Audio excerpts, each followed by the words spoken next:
Petit disclaimer avant que la vidéo ne commence. Je précise que je ne suis pas historienne ou spécialisée sur ce sujet, je me base sur mes recherches, mes connaissances, ce que j'ai appris au cours des années et sur les informations données lors de mes 2 visites. Hi everyone, j'espère que vous allez bien. Aujourd'hui, comme vous avez pu le voir dans le titre, je vais vous parler de ma visite des camps de concentration d'Auschwitz. J'y suis allée à 2 reprises, une première fois peu de temps après mon arrivée à Varsovie, courant octobre, et j'y suis retournée au mois de février quand ma mère est venue me rendre visite, puisqu'elle voulait également y aller. Donc j'y suis retournée à ce moment-là. Petit rappel pour ceux qui seraient nouveaux sur la chaîne, je m'appelle Mathilde, j'ai 23 ans et je suis actuellement en Erasmus à Varsovie depuis le mois de septembre. J'y reste encore jusque fin juin, début juillet. J'ai mis beaucoup de temps avant de me décider de tourner cette vidéo puisque j'étais très indécise sur mon script, sur comment j'allais dérouler ma vidéo, de quoi est-ce que j'allais parler exactement. Je pense que j'étais un peu stressée aussi de tourner cette vidéo pour pas dire de bêtises ou quoi que ce soit, ou que mes propos soient potentiellement mal interprétés. Je vais essayer de ne pas trop m'attarder sur les détails, le but n'étant pas de vous tourner un documentaire, mais plutôt de vous partager mon ressenti lors des visites et également de vous raconter un petit peu l'histoire derrière tout ça, parce que c'est important de comprendre ce qui s'y est passé. Je vous prierai également d'être respectueux dans les commentaires. Évidemment, je ne suis pas informée sur tout, je ne vais pas tout préciser parce que sinon j'en aurais pour probablement beaucoup trop longtemps. Par contre, si jamais vous avez des choses à ajouter ou des choses à me corriger ou quoi que ce soit, surtout n'hésitez pas, mais voilà, tout en restant dans la bienveillance. Également, je tiens à informer toutes les personnes qui seraient potentiellement sensibles à ce genre de sujet de ne pas rester sur la vidéo parce que même si je ne rentrerai pas dans des grands détails, évidemment il y a des sujets qui seront abordés et qui peuvent heurter la sensibilité de certaines personnes. Voilà, je vous conseille d'aller voir une autre vidéo qui sera potentiellement un peu plus joyeuse et qui ne vous mettra pas dans une situation de mal-être. Donc voilà. Avant de commencer, je voudrais juste... alors, si je regarde en bas, c'est parce que j'ai mon PC, j'ai mes notes, tout ça. Donc je voudrais vous parler du coup de la visite, le prix, le contenu et comment s'y rendre, etc. Donc les camps d'Auschwitz se situent à quelques kilomètres de la ville de Auschwitz, qui elle-même se trouve à environ 1 heure de Cracovie. Les camps Auschwitz 1 et Auschwitz de Birkenau sont les 2 camps les plus visités et c'est ceux qui sont majoritairement compris lorsque vous prenez des tours avec un guide. D'ailleurs, chose importante que j'ai appris lors de ma seconde visite et que si vous souhaitez faire la visite par vous-même, l'entrée des camps est gratuite. Toutefois, il faudra réserver un billet avant votre arrivée sur le site du musée. Je vous mettrai toutes les informations également dans la barre de description. Si vous souhaitez également faire la visite par vous-même, sachez qu'il faut que vous preniez en compte le moyen de transport pour vous y rendre. Si je dis pas de bêtises, il y a des trains de Cracovie qui vont jusqu'à Auschwitz et qui s'arrêtent pas très loin. Du camp 1 au camp 2, vous pouvez vous y rendre à pied. Je sais pas exactement combien de temps il y a, mais c'est pas non plus très loin. Vous avez des bus, il me semble, donc voilà. Par contre, dans certains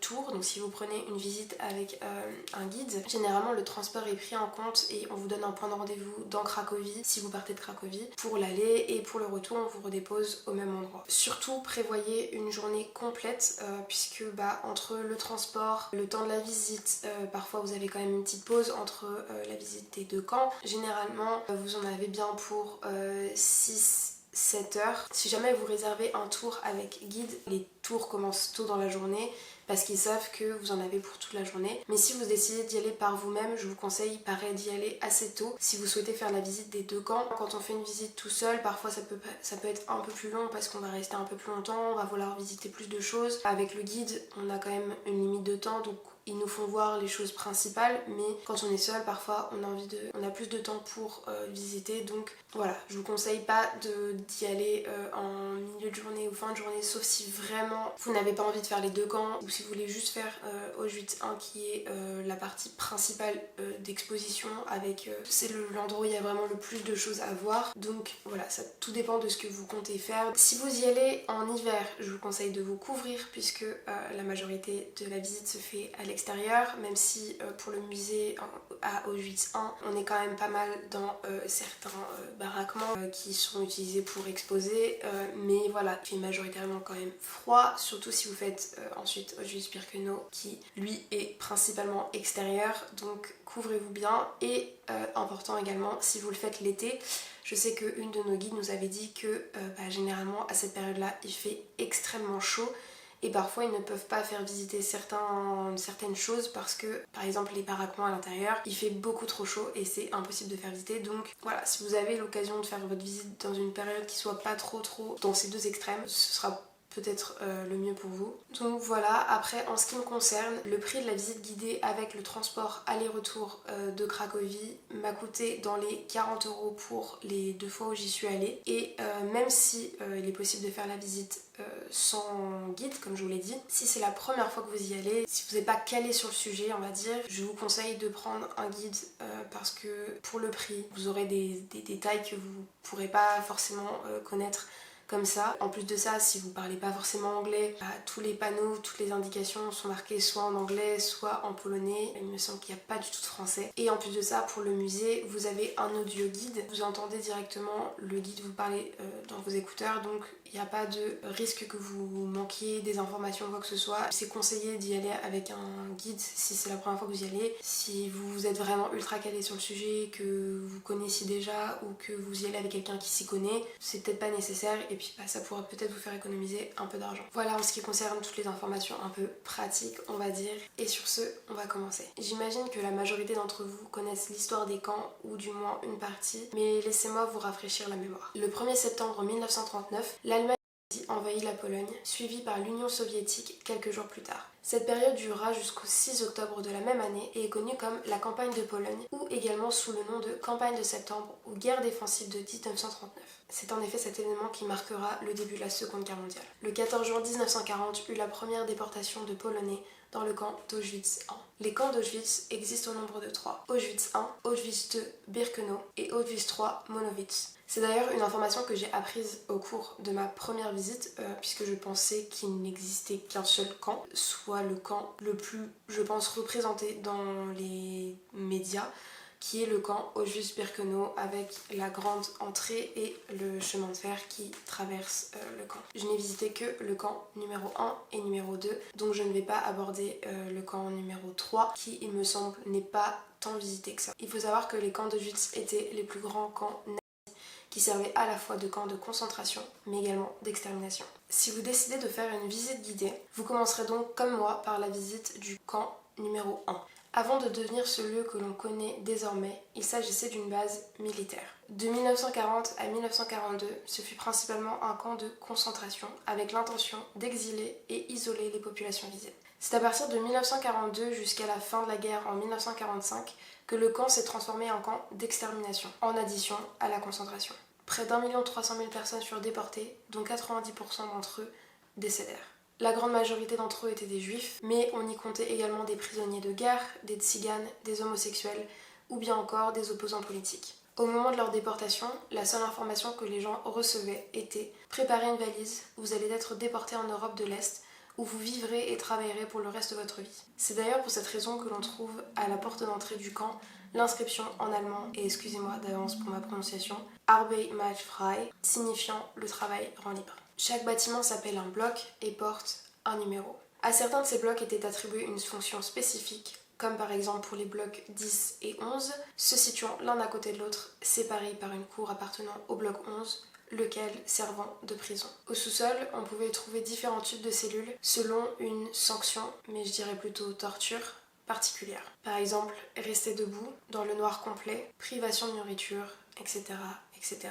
Le bloc 10, lui, était principalement utilisé pour y prodiguer des expérimentations sur les femmes. Dans la cour qui sépare les deux blocs s'y trouvait le mur d'exécution. C'est d'ailleurs pour cela que les fenêtres du bloc 10 étaient barricadées pour qu'ils ne puissent pas voir ce qui s'y passe, même si, évidemment, les coups de feu et les cris suffisaient pour comprendre. En ce qui me concerne, même si évidemment l'intégralité de la visite m'a énormément touchée, ce qui m'a le plus procuré un sentiment d'horreur, c'est quand je suis arrivée au camp d'Auschwitz de Birkenau. Le camp Auschwitz de Birkenau fut créé le 8 octobre 1941. Il s'agissait à la base d'un village qui fut par la suite détruit et dont les matières premières des bâtiments, comme le bois, la brique, furent récupérées et réutilisées pour la construction des nouveaux baraquements et ainsi éviter des coûts supplémentaires. Ce camp numéro 2 avait pour objectif principal la mise à mort systématique des Juifs en Europe. En 1944, la voie ferrée fut prolongée afin que les déportés arrivent directement à l'intérieur du camp. En ce qui concerne les détails historiques, je pense que je vais m'arrêter là puisque je n'ai pas réellement envie de rentrer plus dans le détail que ça. Je considère avoir abordé les points essentiels. Je reviendrai sûrement sur certains points au cours de mon explication de ce que moi j'ai ressenti, de ce qu'on a réellement vu, de ce que vous verrez également si vous faites la visite. Sachez que le camp Auschwitz 1, comme je vous l'ai dit, c'est la partie principalement musée. Donc voilà, on commence la visite, on va commencer par visiter pas mal de blocs, comme je vous l'ai dit, qui sont utilisés pour exposer pas mal d'éléments, que ce soit des photos, des tableaux, des maquettes, des choses qui ont appartenu à des gens, des choses qui ont été retrouvées dans les camps, également des expositions de comment étaient aménagés les baraquements pour la partie des déportés, mais également pour la partie des soldats.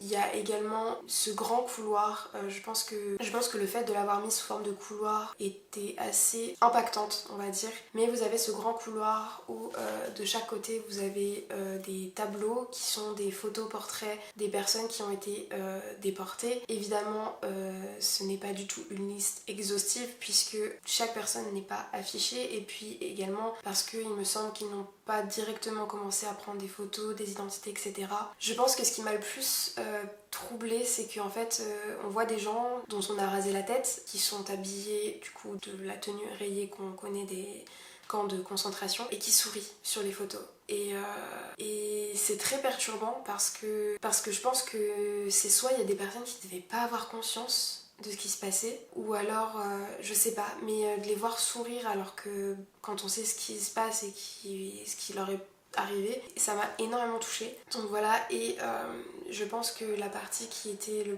plus, je pense la plus horrible pour moi et pour je pense beaucoup de gens, et que évidemment je n'ai pas de photos puisqu'il était interdit de filmer, et de toute façon je ne pense pas que j'aurais été capable de vous montrer ce genre de choses, mais vous avez des pièces entières remplies d'effets personnels regroupés par catégorie.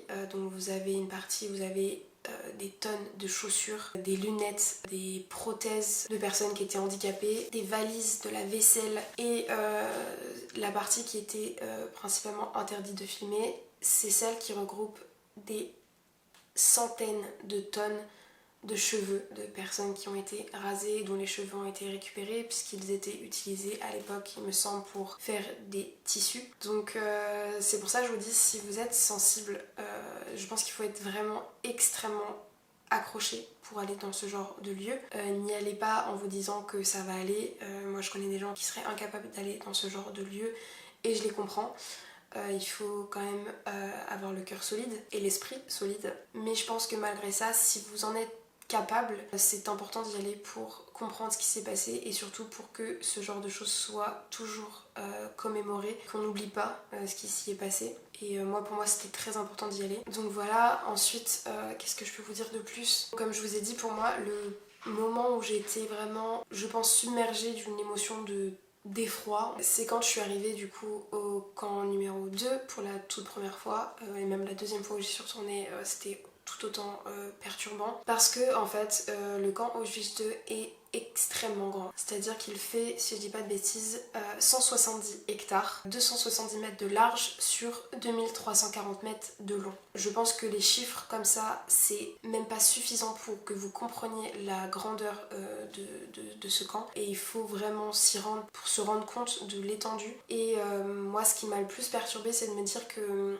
à l'époque, il y avait très peu de civilisation autour, c'est-à-dire que c'était vraiment perdu au milieu un peu de nulle part. La ville se trouvait quand même à quelques kilomètres. Il y avait certaines habitations, mais c'était très très peu. Maintenant, quand vous y allez, vous vous rendez compte quand même qu'autour, il y a eu des constructions entre deux. Et voilà, je me suis dit, mais toutes ces personnes qui ont tenté de s'échapper ou qui ont réussi à s'échapper, mais qui se sont retrouvées au milieu de nulle part, qui ont dû marcher, courir des kilomètres pour trouver potentiellement de l'aide ou pas, parce que parfois s'ils étaient retrouvés ou si qu'ils étaient dénoncés ou quoi que ce soit, voilà. Donc c'est vraiment, je pense, la chose qui m'a le plus marqué en fait, c'est l'étendue du camp. Et puis parce que aussi c'est celui qui est le plus souvent représenté dans les documentaires, qu'on voit le plus, avec la grande entrée, le chemin de fer, les grands baraquements, les chambres à gaz, etc. D'ailleurs, en ce qui concerne les chambres à gaz, sachez que moi au début je pensais qu'on en verrait au camp numéro 2, mais elles ont été détruites. Alors je ne pourrais pas vous redire exactement quand, mais je sais qu'elles ont été détruites. Vous en verrez d'ailleurs une où il y a encore les ruines. On voit le chemin qui descend parce qu'elles étaient sous terre. On voit le chemin qui descend où les gens allaient se déshabiller et ensuite étaient emmenés dans les douches, qui évidemment n'étaient pas des douches. Donc voilà, vous en verrez une au camp numéro 1, où d'ailleurs juste après la partie douche, vous avez ce qui reste des crématoriums. Donc voilà, c'est très très dur d'aller dans ce genre d'endroit. Il faut être vraiment prêt pour ce genre de choses. Même là, d'en parler, c'est très très dur. Mais voilà. Écoutez, je pense que j'ai fait principalement le tour de ce que je voulais vous dire. Vous parler un petit peu de ce que moi j'ai ressenti, de vous expliquer un petit peu ce que vous pourrez potentiellement voir si jamais vous hésitez à faire la visite aussi. Parce que je pense qu'il y a beaucoup de gens qui sont potentiellement intéressés pour visiter ce genre d'endroit et préfèrent peut-être avoir un avis entre guillemets extérieur. Mais voilà, je pense que en fait ce qui vraiment m'a vraiment fait très très mal, c'est de voir des gens qui y vont et qui n'ont absolument aucune conscience et aucun respect de ce qui s'y est passé. Et c'est pour ça aussi que j'avais extrêmement peur de faire ma vidéo, parce que j'avais peur que j'emploie pas les bons mots, que ce soit mal perçu ou quoi que ce soit. Évidemment, à partir du moment où vous arrivez au camp, que ce soit le 1, le 2 ou le 3, ayez un grand respect pour les personnes qui sont décédées, pour la mémoire des victimes, puisque malheureusement il y a des gens qui se rendent là-bas et qui n'ont pas conscience de ce qui a eu lieu. Vraiment, j'ai vu des gens qui prenaient des selfies, j'ai vu des gens qui se prenaient en photo en souriant, en faisant des pouces en l'air, des choses vraiment absolument atroces, des gens qui ne se rendent pas compte, qui n'ont pas conscience en fait de ce qu'ils font et de l'importance de ce genre de lieu.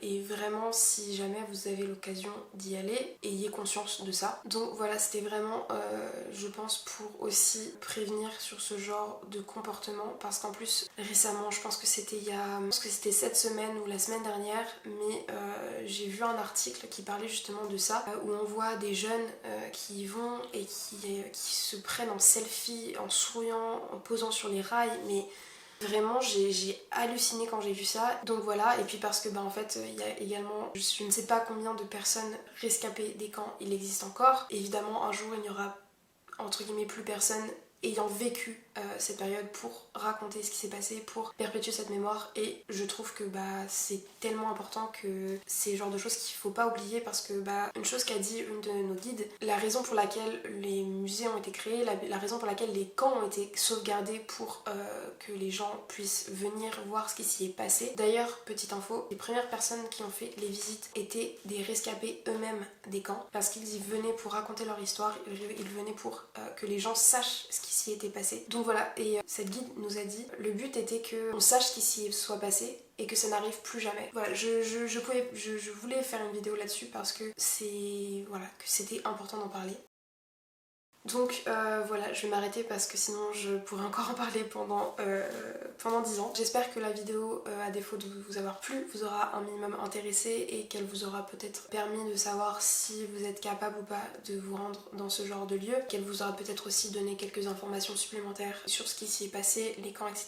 Évidemment, il y a des choses que je n'ai pas détaillées parce que je pense que c'est des choses qu'on peut trouver dans d'autres vidéos. Donc voilà, surtout n'hésitez pas à vous abonner si jamais mon contenu vous plaît, et on se dit à la prochaine pour une nouvelle vidéo. Ciao!